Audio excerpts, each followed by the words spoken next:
অনেকে Europe America থেকে Saudi আরবে উমরার উদ্দেশ্যে আসতে চাচ্ছে, তারা ইহরাম কোথায় পড়বে? ইহরাম পড়তে হয় মূলত রাসূলুল্লাহ সাল্লাল্লাহু আলাইহি ওয়াসাল্লাম নির্দিষ্ট যে মিকাতের কথা বলেছেন সেই মিকাত অতিক্রম করার আগে। তো যারা ইউরোপ আমেরিকা থেকে ফ্লাইটগুলো আসে সেগুলো সৌদি আরবে ঢোকার আগে কাছাকাছি মিকাত পড়ে হচ্ছে জুহফা। জুহফা নামে একটি মিকাত আছে। মিকাত আছে 5টি। এর মধ্যে একটি হচ্ছে জুহফা, আরেকটি হচ্ছে ইয়ালামলাম, আরেকটি হচ্ছে কারনুল মানাজিল, আরেকটি হচ্ছে জুল হুলাইফা, আরেকটি হচ্ছে জাতু ইরক। এই 5টি মিকাতের মধ্যে জুহফা যে মিকাতটি, এই মিকাতের পাশ দিয়ে হচ্ছে ইউরোপ আমেরিকার বিমানগুলো অথবা অন্য জেদ্দাতে আসে। মিডল ইস্টের তো আসতে পারে লোক। না, অন্য কাতার, ওমান। মিডল ইস্টের যদি আসে, যেমন কাতার, ওমান, তারা কিন্তু আবার জুহফা না। তারা যে মিকাতটা পাড়ি দিয়ে আসে তারা সেটা হচ্ছে ইয়ালামলাম। বাংলাদেশ থেকেও যারা আসি আমরা জেদ্দা নামার আগে আমাদের মিকাত পড়া হচ্ছে ইয়ালামলাম। আপনার ভৌগোলিক সীমানায় খেয়াল করতে হবে যে কোন দেশের বিমানটা কোন দিকে আসছে, ওই এলাকায় ওই দিকটাই কোন মিকাত পড়েছে। তো মিডল ইস্ট সবাই না, আবার যেমন কাতার, ওমান, দুবাই, এরা যদি আসে তাহলে হচ্ছে জুল হুলাইফা কারনুল ইয়ালামলাম পড়ে, এদের জন্য হচ্ছে ইয়ালামলাম পড়ে। আবার ইরাক থেকে যারা আসে জাতু ইরক পড়বে। আবার দেখা যাবে ইয়ামিন থেকে যারা আসবে তাদের জন্য পড়া হচ্ছে আপনার এই তায়েফে যে মিকাত আছে আপনার কারনুল মানাজিল, ওইটা পড়বে।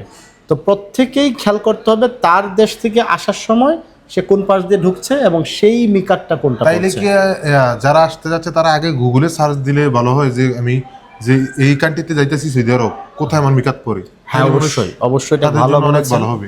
যারা আসবেন তারা তো হয়তো কোনো গাইডের অধীনে আসবেন অথবা ব্যক্তিগতভাবেও আসতে পারে।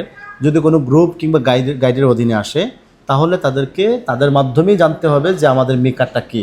তো নিশ্চয়ই গাইড বলে দেবেন। যদি বলে দেন তাহলে তো হলোই, আর যদি না বলে দেন তাহলে তারা গুগলে সার্চ করতে পারে যে আমার জন্য মিকাত কোনটা হবে। তো আপনি বলেছিলেন থেকে সৌদি আরব ইউরোপ এবং আমেরিকা থেকে যদি আসে তাহলে জুহফা নামক মিকাত পড়ে।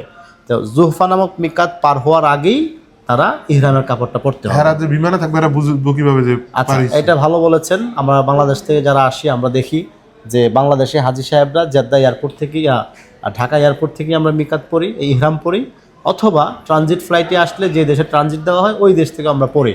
কেউ কি করেন, বিমানেও পড়েন।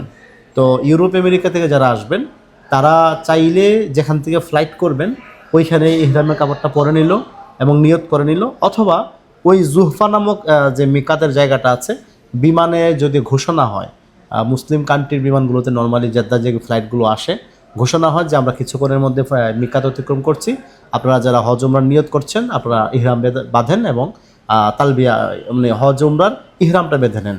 তো বিমানে অনেক সময় কাপড় পরার বা ইহরামের কাপড় পরিধান করার সুবিধা থাকে, অনেক সময় থাকে না। যদি না থাকে সেই ক্ষেত্রে বিমানে ওঠার আগেই পরে নিতে পারে, আর যদি থাকে তাহলে বিমানে উঠেও চাইলে পড়তে পারে। আচ্ছা। কি ওই মিকাতের জায়গাটা অতিক্রম করার আগেই তাকে ইহরাম অনেকে ইহরাম না বাইদা মক্কা হোটেলে চলে আসে, তাদের ক্ষেত্রে কি? আচ্ছা, ইহরাম না বেঁধে যদি কেউ মক্কা আসে দেখতে হবে সে আসে হজ উমরা করতে আসছে কিনা। হজ উমরা করতে যদি আসে? হজ উমরার যাত্রী হয় তাহলে তার কাছাকাছি কোনো মিকাতে আবার যেতে হবে। কেউ যদি ইচ্ছায় অথবা অনিচ্ছায় আসে তাহলে তিনি আবার মক্কা থেকে বের হয়ে কাছাকাছি কোনো মিকাতে গিয়ে ইহরাম বাঁধতে হবে। সেটা হইতে পারে আপনার এই কি বলে তায়েফে কারনুল মানাজিলে হতে পারে, অথবা জুহফাতে হতে পারে, অথবা মদিনা থেকে বেঁধে আসতে পারে, ইয়ালামলাম থেকে বেঁধে আসতে পারে। ওইখান থেকে বাঁধতে হবে। একই সঙ্গে সে যেহেতু আগে না পড়ে ইহরাম না বেঁধে চলে আসছিল এর জন্য দম দিতে আচ্ছা, হবে। প্রচলিত একটা নাম হচ্ছে আয়েশা মসজিদ, 95% লোক এখান থেকে বাদে, এটা তো নাম বললেন না, এটা কি? আচ্ছা, রাসূলুল্লাহ সাল্লাল্লাহু আলাইহি ওয়াসাল্লামের হাদিসে যে কয়টা মিকাতের কথা বলা হচ্ছে 5টা, এই 5টার মধ্যে আয়েশা মসজিদ নাই।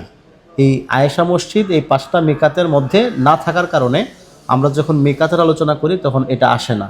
এখন প্রশ্ন আসতে পারে তাহলে আয়েশা মসজিদ থেকে মানুষ কিভাবে উমরা করে বা সেখান থেকে ইহরাম বাঁধে ওইখানে তো কিভাবে? পুলিশ প্রশাসন আছে, এমনকি গোসলের ব্যবস্থা করে রাখছে। সবকিছুই আছে। যদি এটা অবৈধ হইতো তাইলে এটা কেন ব্যবস্থা বুঝতে রাখছে পেরেছি। এই সম্পর্কে হাদিসেও আছে যে আম্মাজান আয়েশাতুল্লাহ তাআলা আনহা একবার নবীজি সাল্লাল্লাহু আলাইহি ওয়াসাল্লামের সঙ্গে উমরা বা হজের সফরে এসেছিলেন।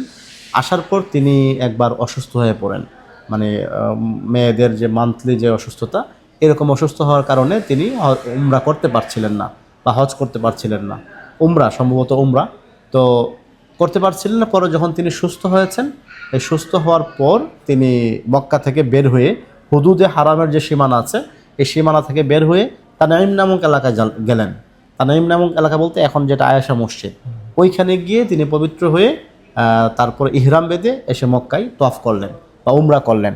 তো আয়েশাদুল্লাহ তাআলা আনহা যেহেতু ওইখান থেকে ইহরাম বেঁধে উমরা করেছেন, সেই জন্য এখন অনেক মানুষ ওইখান থেকে ইহরাম বেঁধে আয়েশা উমরা করেন। কারণ আয়েশাদুল্লাহ তাআলা আনহা ছিলেন নবীজির স্ত্রী, তিনি সাহাবা ছিলেন, এবং সাহাবাদের কাজ কিংবা সাহাবাদের মানে এই নির্দেশনা সেগুলো শরীয়তের বিধানের অংশ।